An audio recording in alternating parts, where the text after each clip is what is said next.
Yeah, it's great. Anyways, we're back, live podcast. Dakota, where do we start?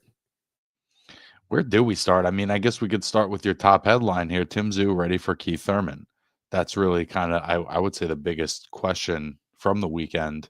Um, and to answer that question, let's break down the performance against Joey Spencer. It felt like Thurman against Brock Jarvis, it took a couple rounds to get comfortable and for that rhythm to kick in. But that once he kind of let the muscle memory kick in, he was throwing beautiful combinations like we remember him doing, for so many years prior to the Fundora fight. Um, and so it still looks like, at their best, that the physical ability is still there. I think a fight between him and Keith Thurman is the perfect kind of matchup because it feels like they're both guys who were once supremely talented but have unanswered questions about them right now. And why not try to answer them against each other, particularly since they already tried to make this fight? What were your thoughts on Joey's performance?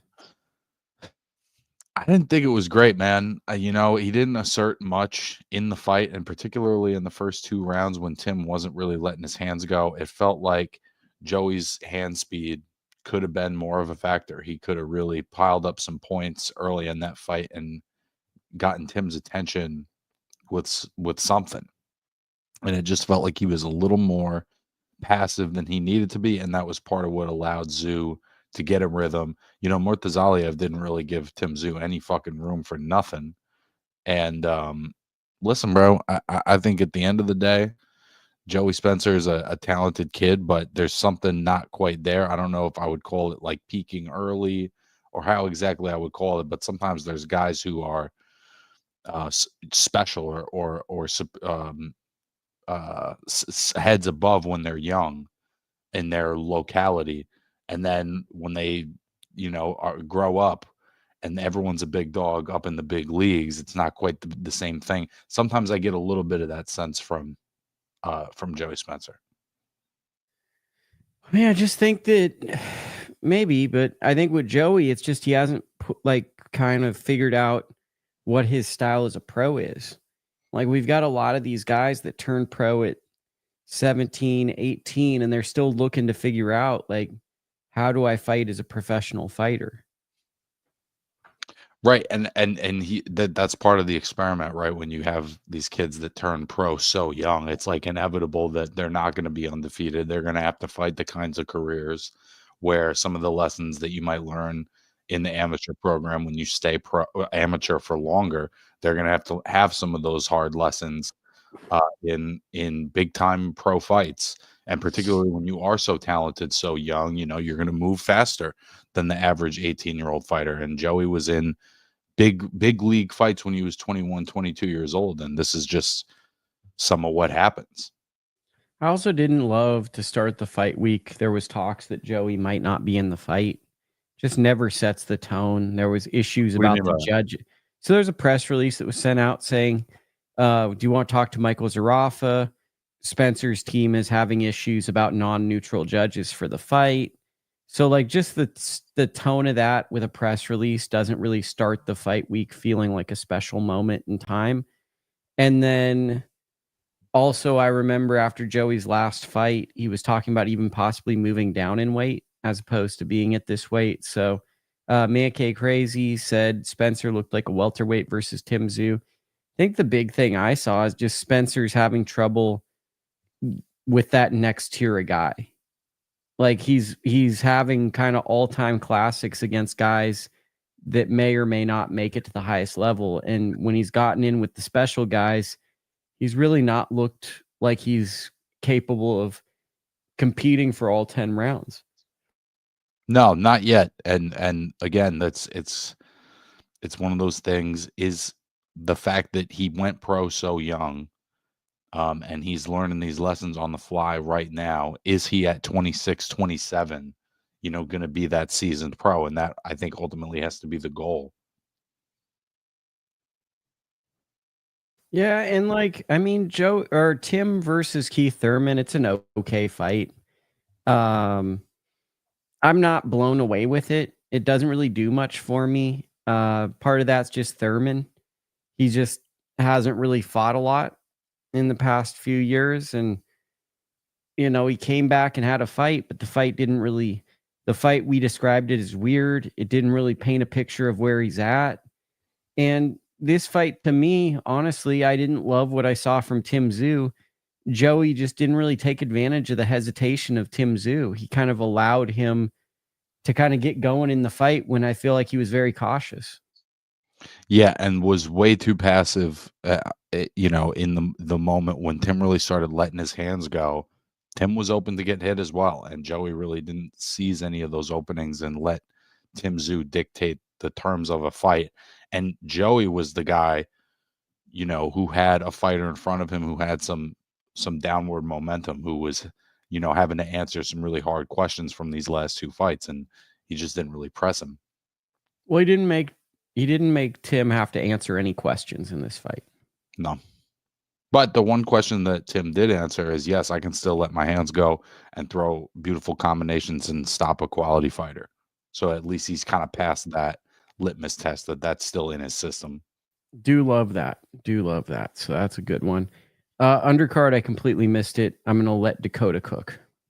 So there was some of the early fights I missed, but this guy Saavedra got a nice win. He's a middleweight or a super middleweight. Actually, I think he's a middleweight.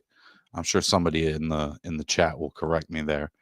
That was a high action fight. Saavedra, I remember seeing him on some other PBC card at some point. I like what he brings to the table in terms of just being like entertaining, and he hits pretty hard. Let me add to this. I didn't see the fight, but he had an all-time classic with Tapia, Mateo Tapia, I believe is his name, Cesar Mateo Tapia, and it was on the Tim Tszyu last card on PBC. And I think it's setting the stage for a rematch with that fight. It was ruled a draw last year. I remember that fight.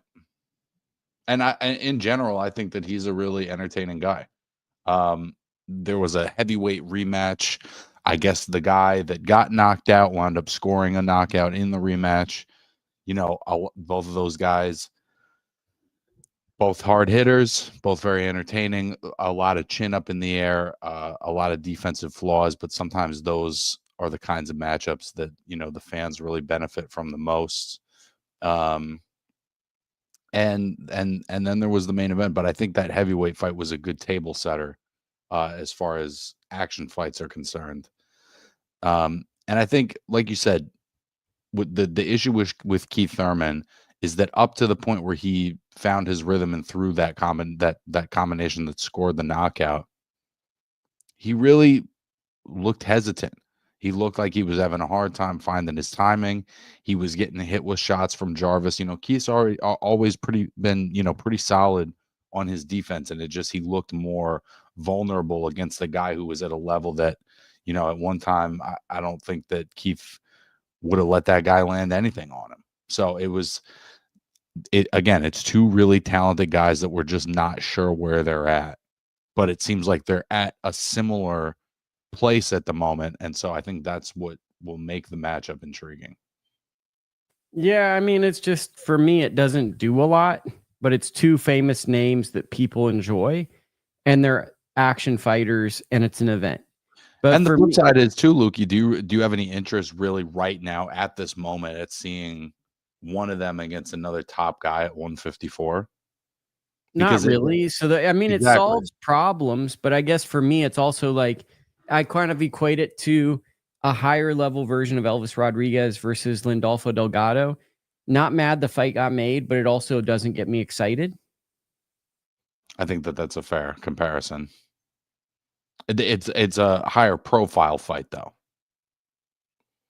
For sure, it's a higher profile fight, but I didn't really see it as a fight that kept my attention.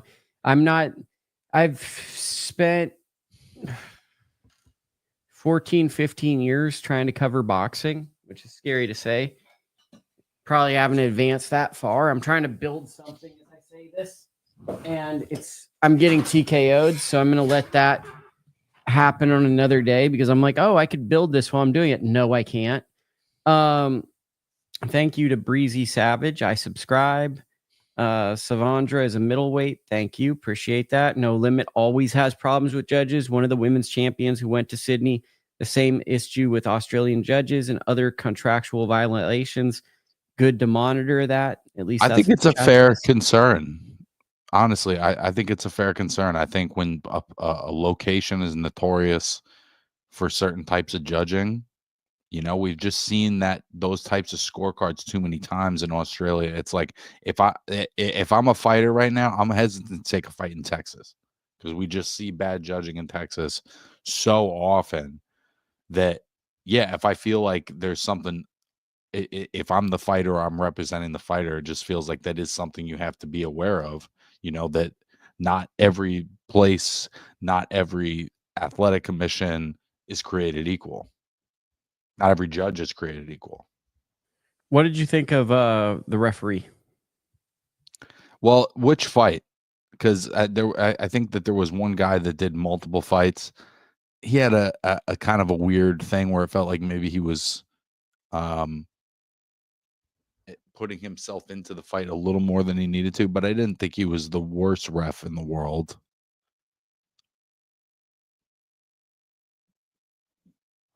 He said, punch back, punch back. I've seen that ref do the same, Spencer, in another fight. Was he saying it to Joey Spencer? Because I think if he's saying punch back, what he's saying is, if you don't let something go, I'm going to stop it. That, you know, you're just taking one-way traffic. That was kind of how I interpreted it. Okay. I like that. I like that.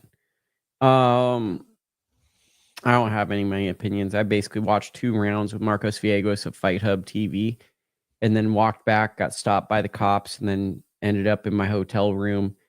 And the fight was over and just watched the finish. Mazel. So didn't seem like I missed a ton. The first 2 rounds I saw were very underwhelming, and Tim got the stoppage, and I watched it in like a social media post. I mean, it sounds like you saw 90% of the fight. Pretty much, right? I feel like I came away a big winner on that one. What did you think of Richard Torrez's performance? Man, I've been trying to figure out what to think of that fight because it's 2 guys that, separate from this fight, I have immense respect for. You know, with Vito, he's just a guy. He's one of those guys that we like, right? He's just taking tough fights. That's just what he's doing. He's been doing it for years now. There's mixed results, but you know he's going to show up and be competitive. And Richard, there's been so much promise for Richard, and we've seen in the last couple of fights as he's moved up in competition, the footwork looks good. He's been really checking all the boxes. And man, that style matchup was fucking ugly, man. It just wasn't working for either of them. They were falling in to clinches so frequently, so early, and it looked like Guido was really settling for the clinches in a lot of cases, and he looked kind of resigned to the rhythm of the fight halfway through. Now, in those middle rounds, he started finding his range and landing some shots from long distance. But it was not the best night from either guy, and it was, you know, I think it was an opportunity for both of them to kind of shine, and unfortunately, I'm not sure that either of them did, though ultimately Richard formally getting the win, I think, moves forward with a better trajectory.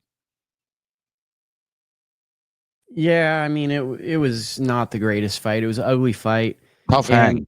I think that the big issue, right? I interviewed Torrez a lot, and he's a sweet guy, and the dad and all that. I think when people question Richard Torrez as a heavyweight, it's not just they're saying, hey, he's short. It's Richard Torrez is a power punching heavyweight who's prone to brawl at times, or at worst, load up on shots. And that people wonder, can you be a power puncher that's undersized and have success against giant heavyweights? That's the sentiment I kind of got all fight week. And this fight, I felt like Richard was loading up on shots really to silence the doubters. And Guido adjusted, and then Richard was able to win in the final half. But then he got cut, and it was ugly. And I don't know. I feel like it proves that Richard's a top 15 heavyweight, but I don't know which number he is, if that makes sense. Yeah, and I think one of the things that also proved, right, we were talking about this years ago with him and with Jared, when you have smaller heavyweights like that, and all of their come-up fights, they're the bigger guy. That's just not going to happen that often when you get to the top level. You know, Usyk is the only guy that's kind of in that size range. And I felt like a lot of times when we were watching Richard early in his career, he was visually the bigger guy. Jared was a bigger guy than Jerry Forrest, you know, and that has nothing to do with what it's going to be like to fight Morton Bakhodir or Guido Vianello. And because these guys are 6'6", 6'7", they weigh much more. They're just bigger, stronger guys. And it just didn't look comfortable. Like, it didn't look like Richard felt comfortable playing the role of the smaller guy, having to cut range. That looked like a new experience for him, because it was. And unfortunately, we've seen Guido look sharper on his feet, faster, a lot of different things. He just looked frustrated and kind of resigned to the fight as it was. What up, Lukie and Dakota from Shoeshine Boxing? It was a fun heavyweight fight. My guy Sev, Combat Sports Media, and hopefully Torres gets a Fresno fight. Also, Combat Sports Media said Juan Ma's son got a huge gift in Puerto Rico this weekend. Not sure if you saw it, but there's a clip circulating of his son getting knocked down and just looking really bad in a fight. And that's not the greatest thing to have out there in the modern era.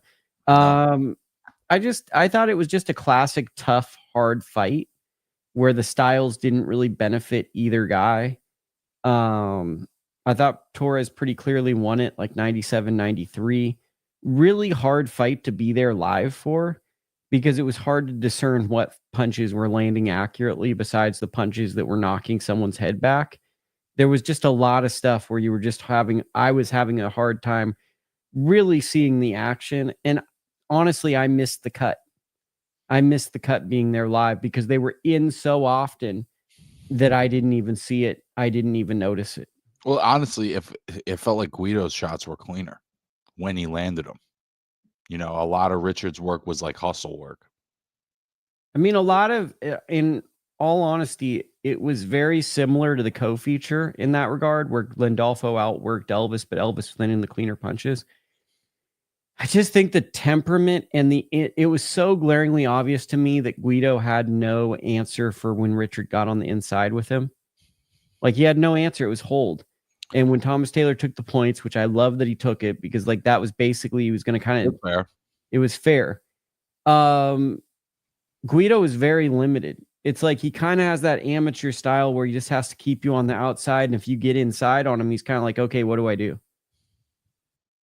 There's definitely a lot of that. But I think, again, because Richard was the bigger guy in these fights, he doesn't look like he entirely knows what his range is or where he's comfortable letting his hands go against a guy that much bigger. Yeah, it didn't. He proved he can win a fight like this, but he didn't really prove, like, he didn't separate himself, right? So there was a lot of adversity against a guy that we're not sure where Guido's ceiling is. We know he's a good fighter, but we don't know if he'll challenge for a title. And there was a lot of adversities just based on the height. And when the narrative right now around Torres is, can he do this because he's undersized? And then the size was a factor in this fight. It makes you wonder. I'm not even thinking about I'm personally more so like, do you know how to get in position?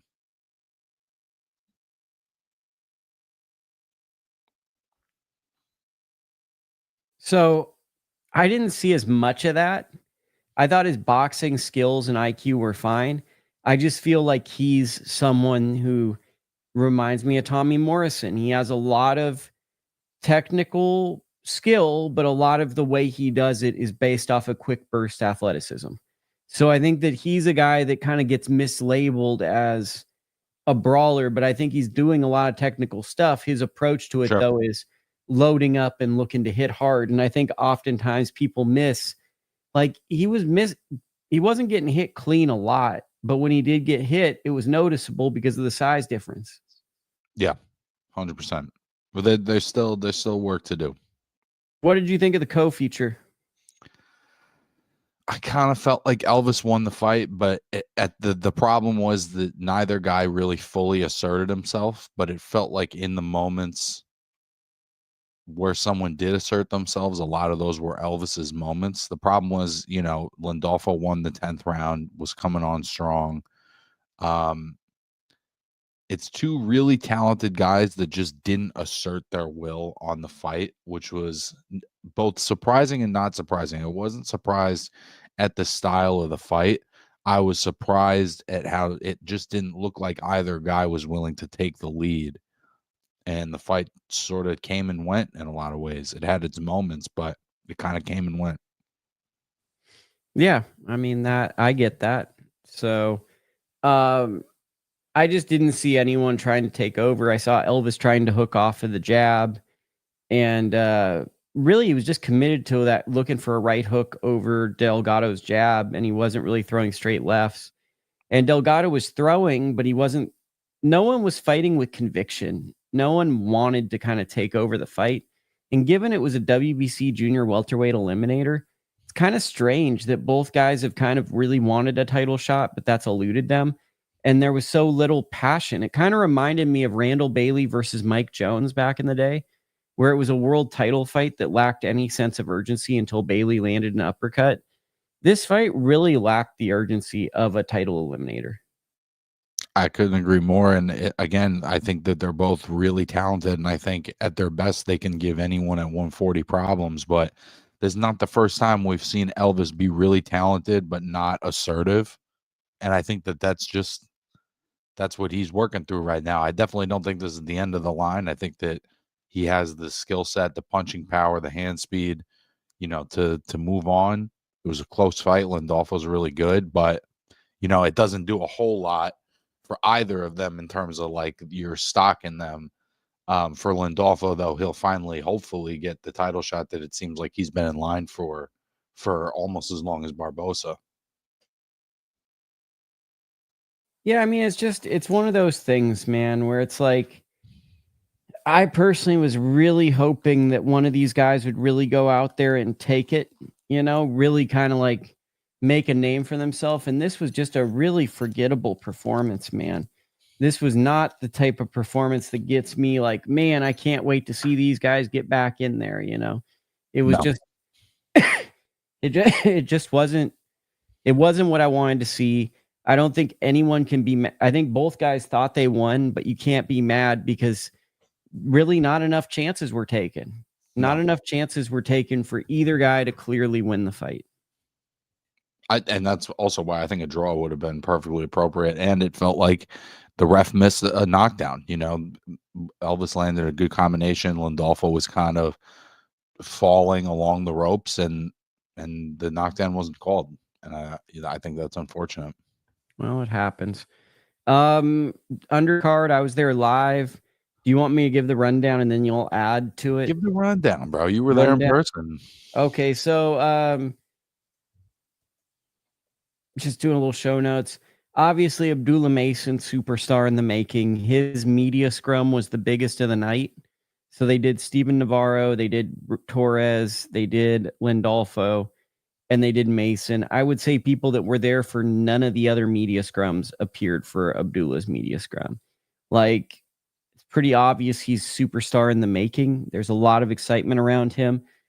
I would say not his best performance being there live, looked a little off, but it kind of speaks to his talent level when your off nights are a stoppage over a late replacement opponent who is probably better than you expected, and you still get a stoppage and the crowd sings happy birthday to you. Like, I mean, that's still pretty darn good on the scale of things. I thought that it was like a veteran spoiler type opponent, a guy who really knows how to make things difficult and unfun, and did that. I thought Steven Navarro had a really great fight, gets rocked, flips a switch, and then stops the guy. I thought that was a really big moment in his career. I thought our guy Chop Chop was too much looking for power. And, he found himself in a tricky fight with Dana Coolwell. I think if Coolwell maybe was in America or sparring the top guys, he could have title aspirations because he's really tricky. It just doesn't seem like he has something's missing there, but it seems like organically he's able to challenge these really, really good fighters, give him difficult fights. I think that was a little bit of a step back for Chop Chop. Who else am I missing? Sammy Contreras had a good pro debut, first round stoppage. Love to see that. DJ Zamora, I would say, had an interesting performance. He got a good stoppage. I'm not in love with guys that I'm not sure are power punchers or not, adapting a walk down, come forward volume approach, because it just doesn't feel like that style is going to translate to guys at another level. So, I mean, maybe they were working on stuff, but I just didn't really love that approach to this because it feels like that's a dangerous style. He was finding himself in a lot of 50-50 exchanges that I feel like are cautionary. Who else am I missing? I feel like I'm missing a fight or two there. I kind of feel like you hit the rundown pretty good there, Bub. I mean, Art Barrera had a nice. Art Barrera is a stud. I really like Art Barrera. I think he's a little limited, but he's just he's good at what he does. You know, volume puncher, aggressive. I think there's going to be someone at some point that'll probably outbox him, but he's a good action fighter. Just to add on to some of what you said, I think what you saw in Abdullah, and maybe you saw this live too, he just looked a little tight. It just looked like it wasn't flowing in the same way, and that he was thinking too hard, or there was just some kind of disconnect between his mind and his body. Now he's fighting a lot. He's staying very active. So, you know, sometimes there can be a little burnout, but how did you interpret that tightness live? I think he was just off. I think that it was tough for him, the turnaround, and then the opponent changing. Like, Giovanni Cabrera is a really interesting opponent. This opponent wasn't as interesting. I think he still stayed focused, but I think it's just hard to stay really, really focused when you have an opponent that doesn't excite you to the same level. So I think this was like a professional experience for him where he might have had a little bit of his focus move up and down, and he had to just stay with the program, and he got the desired result. But like, I thought that it kind of shocked Abdullah when the guy took a knee and then started fighting back. I think that was kind of like, oh, this guy's really going to be here for this long. So, and I kind of want to see Ornelas versus DJ Zamora. I think that would be a great fight, right? Because he's probably a 30-pounder. And given the way DJ fought, I think that would be an interesting step up. I'll tell you who you did forget. Did you figure it out while you were talking? No. Jahi Tucker. Oh, he would have killed me. Jahi would have been unbelievable. And do you know what? I love the way Jahi started his fight. He literally ran across the ring at his opponent. Yep. So yeah, man, Jahi's just doing, to me, he's just like, what's not to like, bro? He's just taking tough fights. This guy, Troy Williamson, was a really good fighter like 5-6 years ago, like a top British junior middleweight. He's probably taken 8 fights at this level at this point, and he's just getting better, man. I mean, he's gotten a lot slicker. He's way tougher to hit clean nowadays. He's tough to handle in the pocket. Like, he's really become quite a little challenge.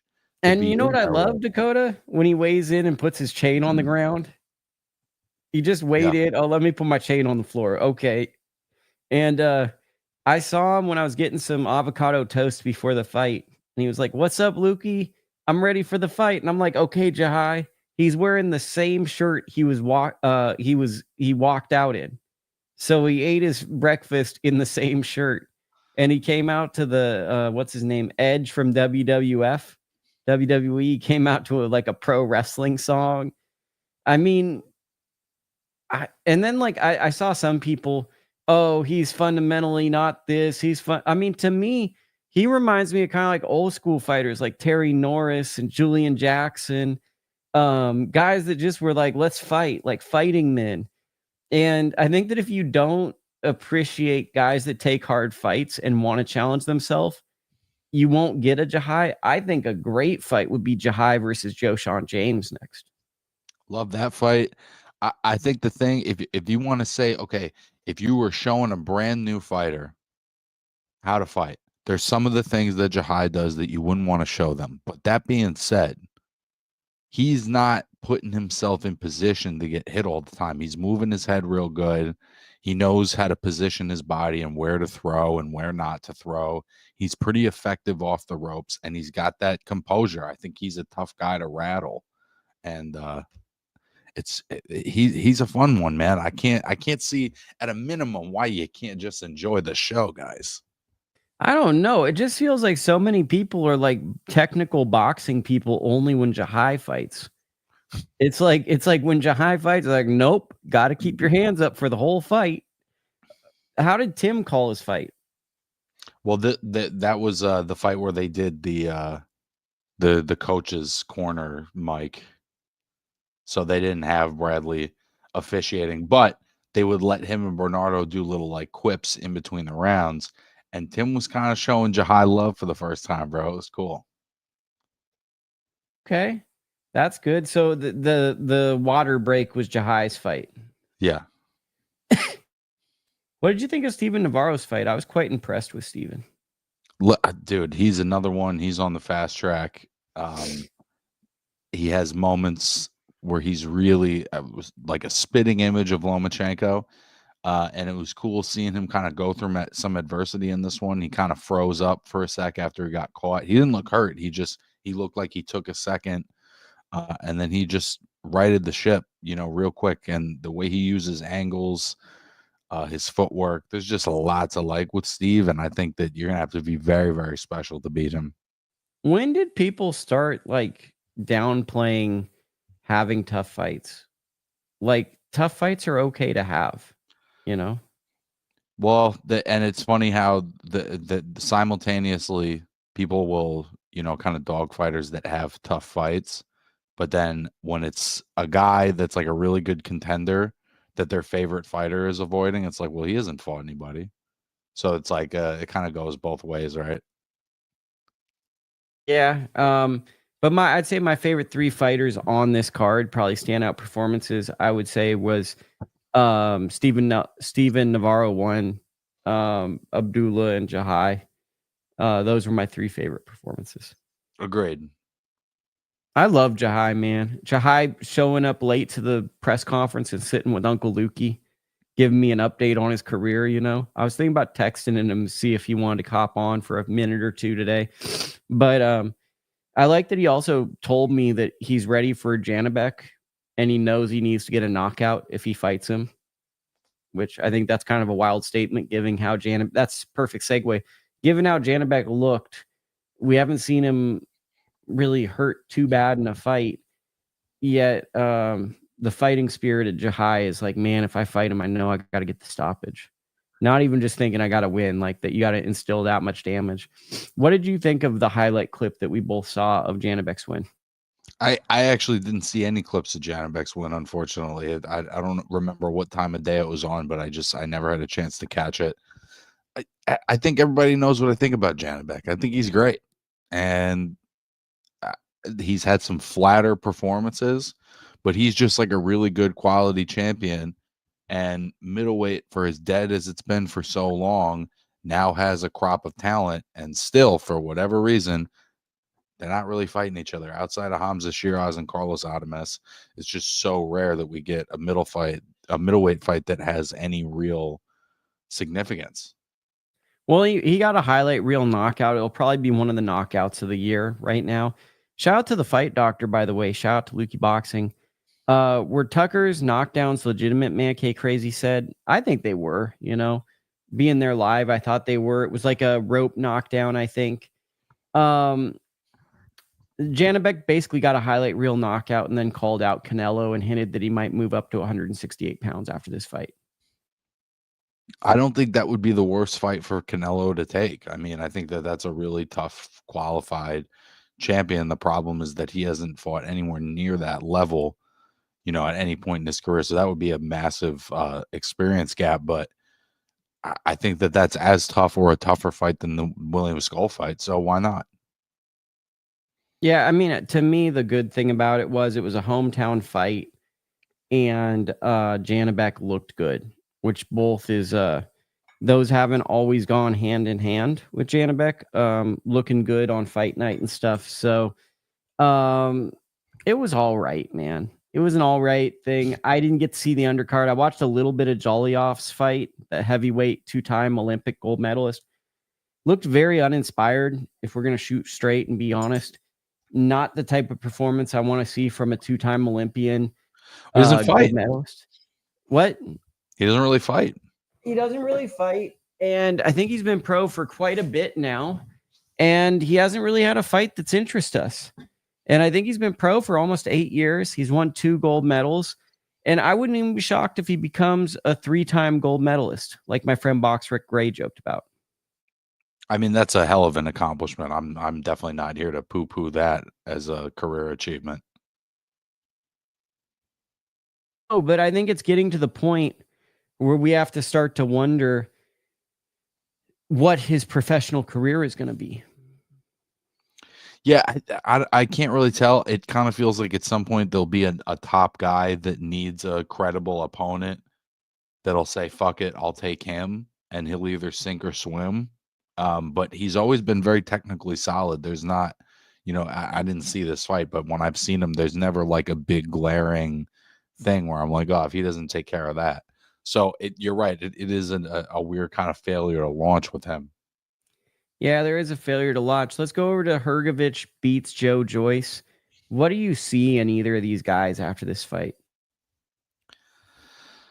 It's weird because when I'm just watching exclusively their skill sets, like they both do still know how to throw a punch. They both still, like Hrgovic has still got some pretty fast hands and he's pretty reactive. Joe Joyce is, as hittable as he's ever been. But it's obvious that he doesn't have the engine that he once had to just overwhelm other guys, other high-level heavyweights. And, Hrgovic, for all of his flaws, is still a high-level heavyweight. I think a few years ago, particularly with Hrgovic's, we'll say, some of his psychological things in the ring or some of his seeming to mentally kind of break.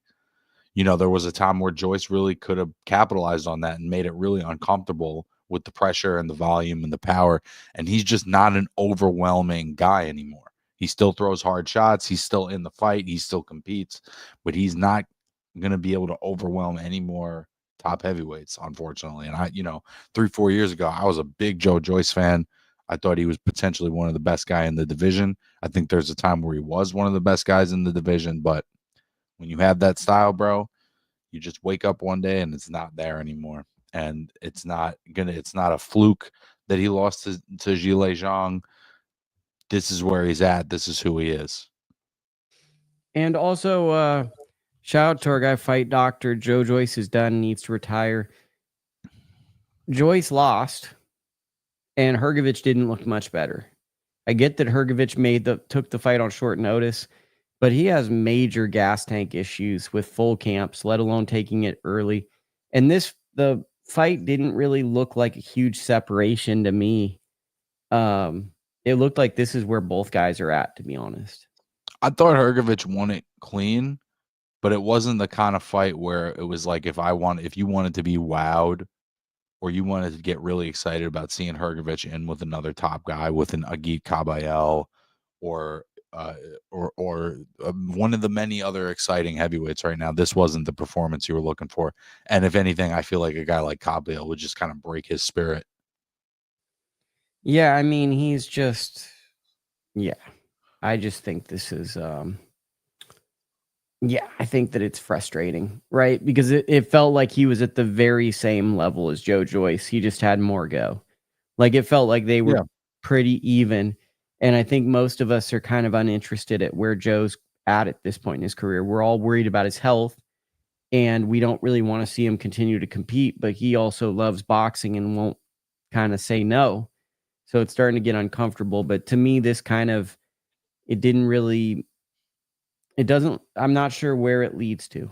It's also, it's weird because he has stoppage wins over 2 of the top, 4 guys in the division. And this is where he's at right now. And it's a combination of those 2 guys hitting some momentum and him really just like Jarrett Hurd. There's guys like that, bro. They just hit that wall and you don't come back from that wall. Yeah. Any thoughts on Hrgovic? I think he's a technically good fighter that it's just tough to know what you're getting with him in terms of reliability and durability. And at the top of the division, I don't, it's going to be tough to win like that. it's tough to even beat a guy like a Guido Vianello because at least that Guido is going to show up and compete and be able to go at 10 rounds without it being a problem. I think Hrgovic is more talented, but all those other intangibles are a little less reliable with him. Yeah, it's something. Did you hear about Mykquan Williams, your guy? He lost to Antonio Moran on ProBox TV. What? Yeah, he lost to Antonio Moran. How the fuck did that happen? Well, you should go back after this show and watch it. It's an entertaining fight, but that's kind of like the inconsistency with Mykquan Williams that we sometimes talk about. And Ricardo Salas knocked out Kent Cruz in 2 rounds. Really good ProBox TV card. It probably flew under people's radars. It definitely flew under Dakota's radar, but it's something that people should look at. So next week we will have a discussion about Mykquan's loss. That's very surprising to me, bro. Okay, and now we go to Jaron Boutinnis versus Ennis-Stanionis. What are your thoughts? Which I will be at, by the way. At the moment at welterweight, this is probably the best fight you can make. I think it would have been hotter off the press a couple of years ago.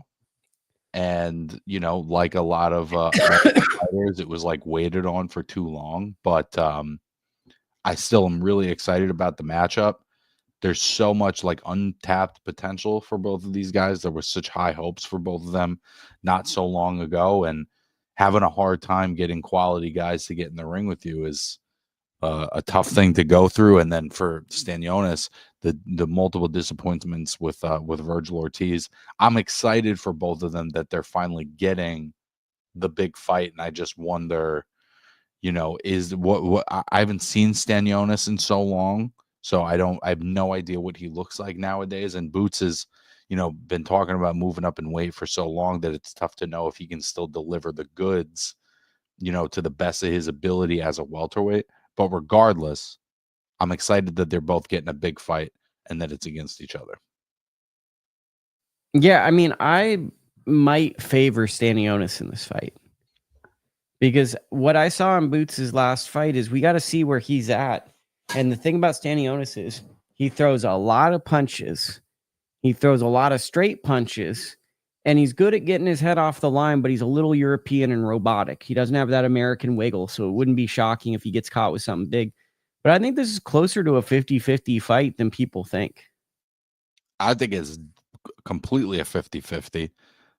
I can't imagine the way Boots looked in his last fight, that would give you confidence that this is a wash. I just don't see how you can see that fight this way.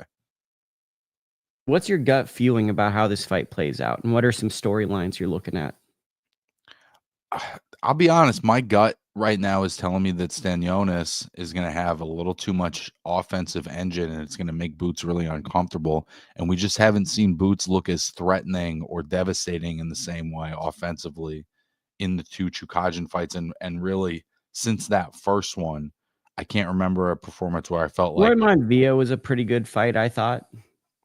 It was, no doubt, but he got hit a lot in that fight too. There's been some performances of late that are not as great as what he was doing early in his career, and I feel like he's taken on the best guy he's been in with so far. And I just think Stanionis might out hustle him, bro. I think it's a great fight, and the thing about Stanionis is I think he's savoring being the underdog. Right. And, he was going to be the underdog against Virgil. And he's not just the underdog because of his career. He's the underdog because of the circumstances that created all of this inactivity.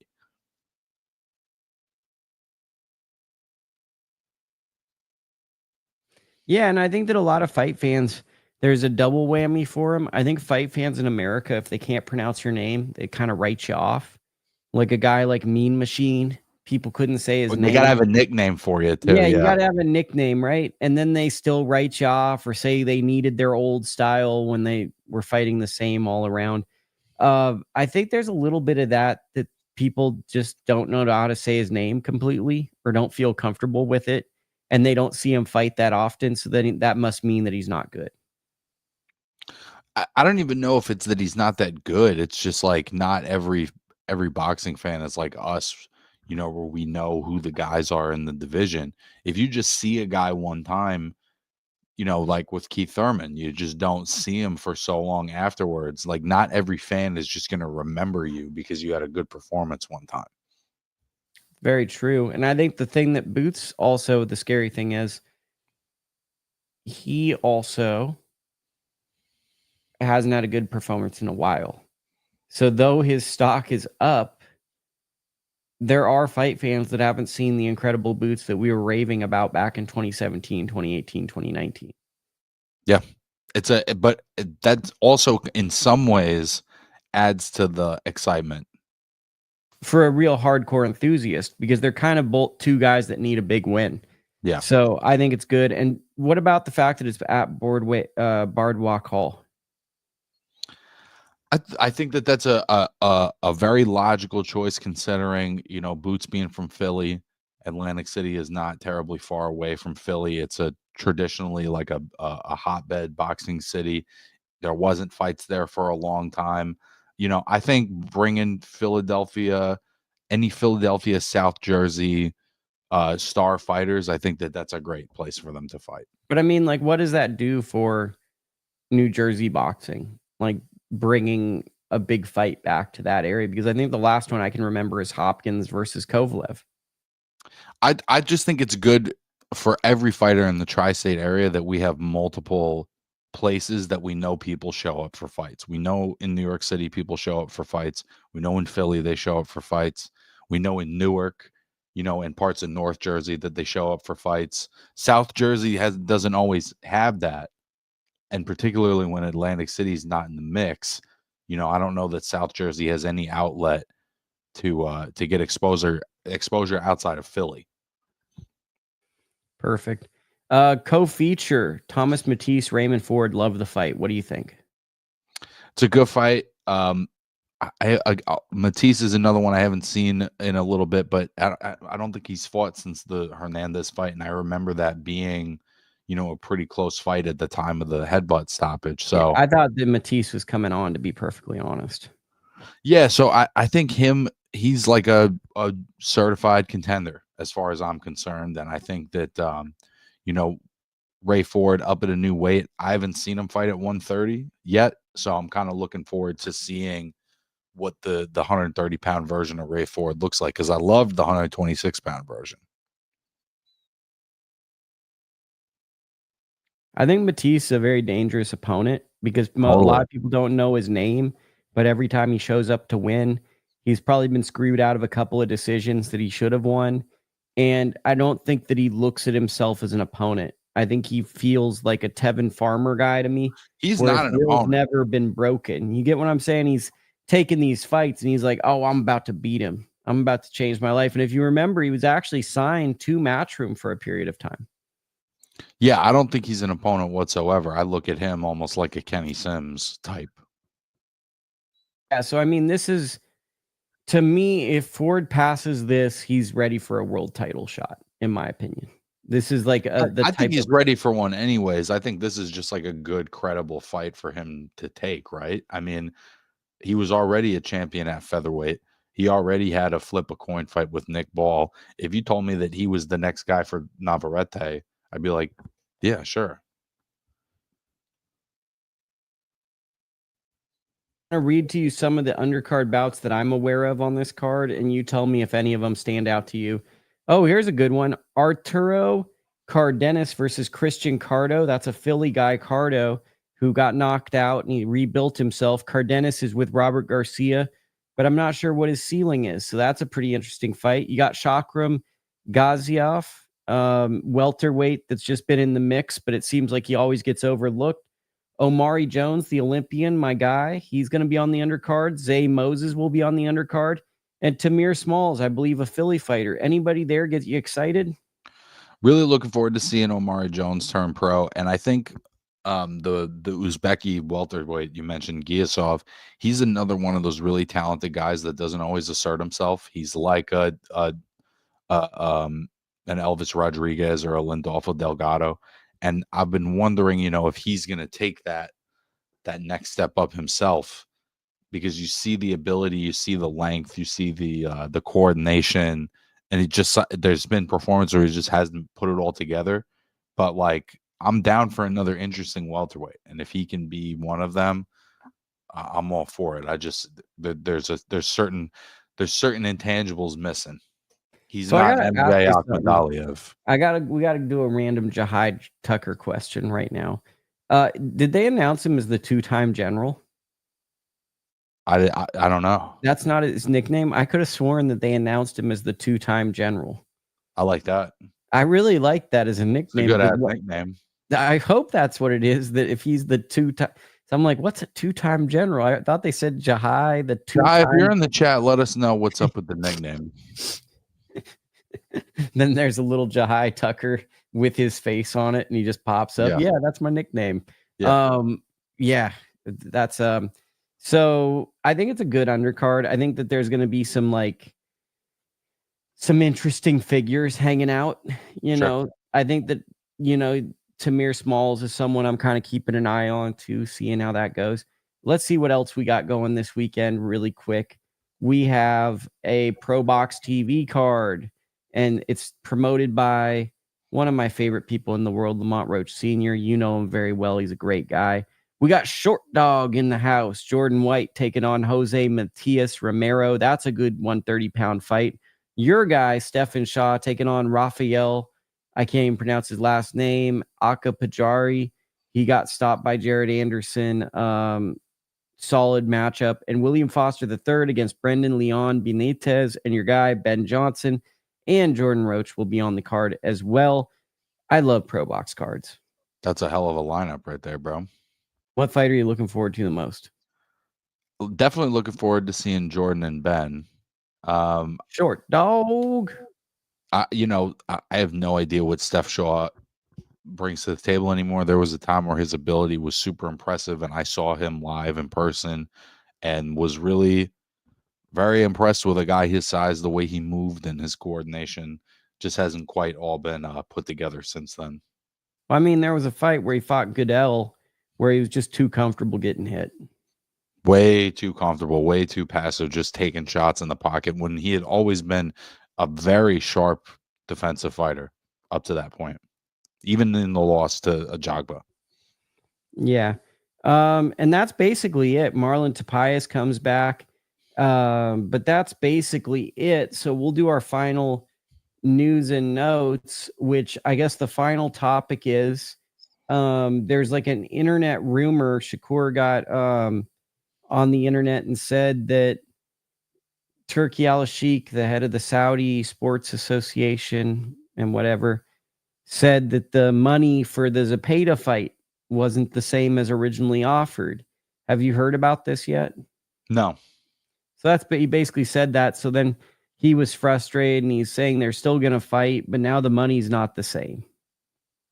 So are they fighting or not? No, they're just talking on the internet right now. You know us, bro. You know me.